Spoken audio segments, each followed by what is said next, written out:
So I wanted to give you a few suggestions about working with Sharpie. Once you've got your lines put in, your name is sketched out, and you've continued filling in with patterns, it'll be time to start tracing everything with Sharpie. And you should have two different kinds of Sharpie. This one's called fine point. Some people call it thick, but if you look at the side, it actually says fine point. This one is called ultra fine point. Once again, it's got a label on it, but this one is really tiny. And my suggestion for this project is to start with the ultra fine point. Now, the one kind of drawback to ultra fine point Sharpie is I find that with some students, they have trouble getting a nice even line. For whatever reason, I think just that super tiny microscopic tip just tends to get a little wiggly for some students. So I suggest using a ruler. If you're ever trying to make a straight line, definitely get that ruler back out and use that to follow up with your pencil lines.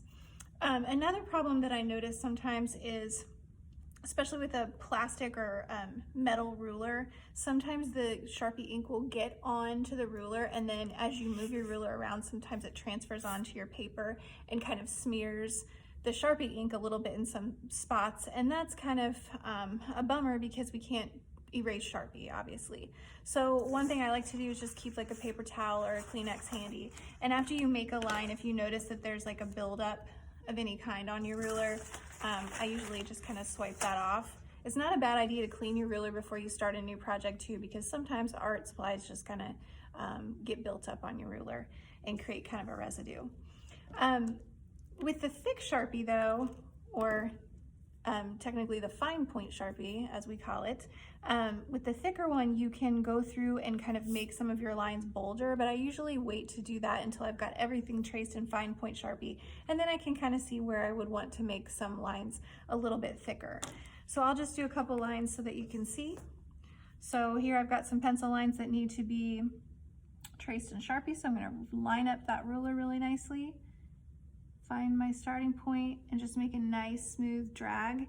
If you start and stop, that tends to leave these little dots as well, so it's kind of nice to just make a smooth line if you can.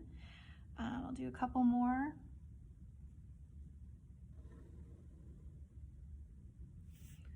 So you guys probably get the idea on that. Now let's say I wanted to make something thicker, like this lightning bolt.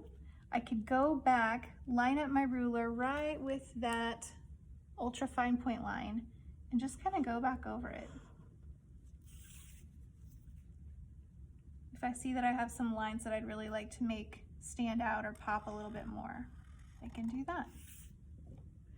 So those are some tips working with Sharpie. Go ahead and trace everything you've got in Sharpie, and after that we'll start talking about color.